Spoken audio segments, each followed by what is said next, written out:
Hi students, this is Mr. Erickson. This is a tutorial on all things related to the Commonplace book. And I'm just going to show you a few tools and talk a little bit about what the Commonplace book is and how we go about working on the Commonplace book. So you're probably here already, but if you're not, you want to go to ericksonenglish.com and it'll take you to this homepage. You'll scroll down and you'll see there's a little tab here that says All Things Commonplace Book. And if we click on it, it's going to bring us here. The first thing that you notice is that there's a bunch of different ideas listed here that you could do for your Commonplace book entries. You don't have to do these, but this might get you thinking a little bit, or especially if you're really not sure where to start, you could start with these different topics that are listed here. If you scroll down to the bottom, you're going to see that there is a file here that contains the Commonplace book assignment as well as some example entries, some example images, and then the rubric that's used to assess your Commonplace book. So a couple of things that I want to note here. If you take a look at the basic requirements right here, I want you to check out and see that the Commonplace book entries are 250 words for 9th graders, and they're 500 words for 11th and 12th graders. And you write 4 of these entries every time you turn in your Commonplace book. I also want to note here that there's an image that accompanies your text, and your image must be one of the following. You can either create a new image through collage, which is 5 or more images.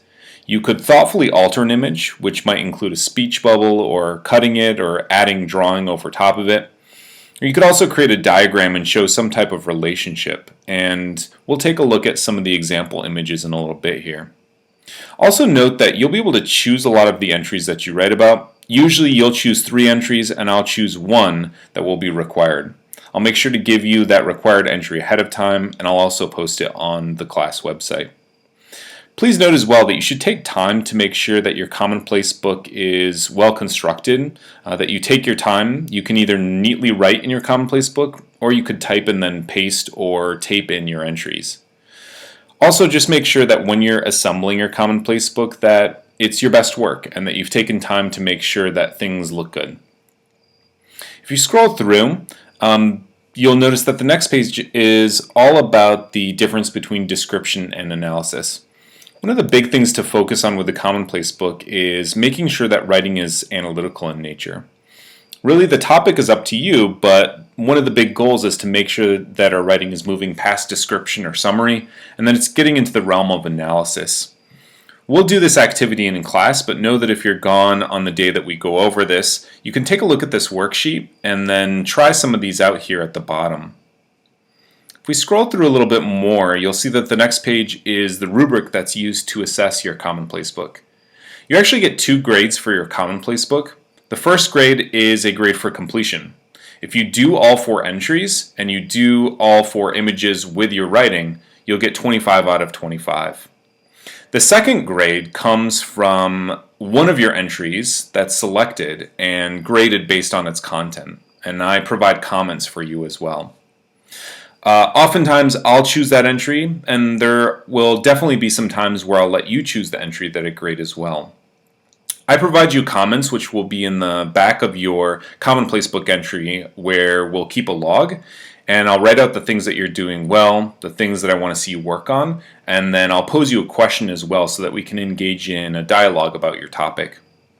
If you notice here, the rubric is pretty simple. You either get a 5, an 11, a 17, or a 25.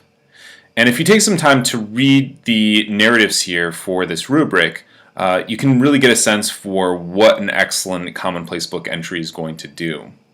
I'm not going to read through these right now, but take some time to read through them so that you understand what the difference is between a 25 and a 17, or a 17 and 11, and then 11 and a 5. You're also going to notice that in the example entries in here, I've offered a range of examples that were scored with the different scores here. If we keep scrolling, you're going to see a variety of examples here. So there are 4 different examples. I won't name all the scores yet. I'll actually save those till the end in case you want to take a look and you don't want a spoiler alert right now. I'll let you know how I would have graded these entries at the end of this tutorial. So I'll save that for a little bit.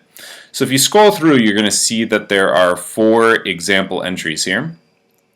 And then the last page are a bunch of example Commonplace book images.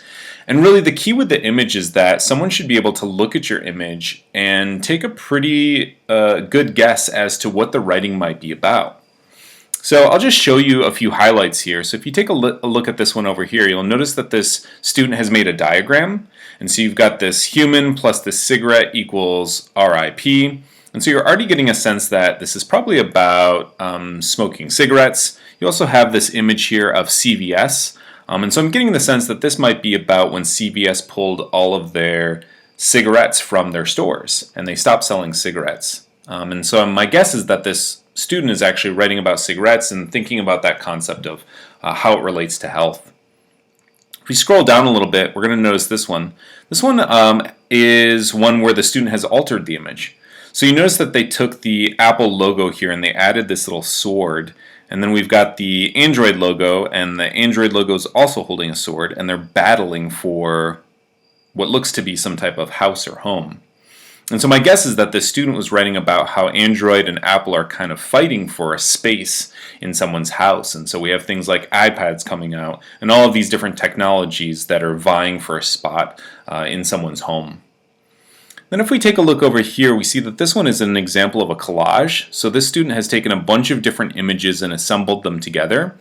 And so this one, my guess would be that this is a piece that was probably about someone who's overworked and trying to make time for a lot of different things, but also maybe not making time to either rise in terms of success or not making time for athletics or working out.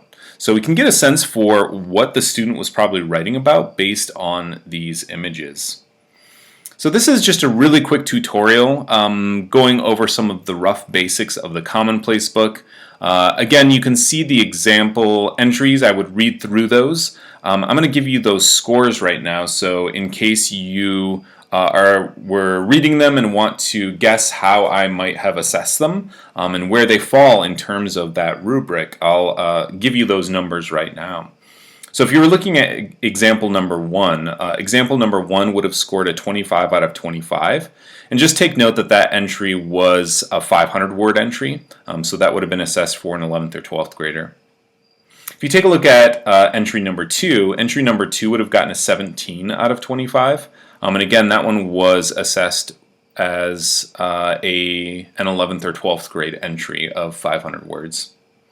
You then had entry number 3, which was an 11 out of 25, and that was a 9th grade entry of 250 words. And then you had entry number 4, which would have been assessed at a 5 out of 25, and again, that would have been a 9th grade entry as well with the 250 word minimum. I hope that this tutorial is helpful. Please feel free to ask questions and send me an email or talk to me in class as well when we have our first Commonplace book work day.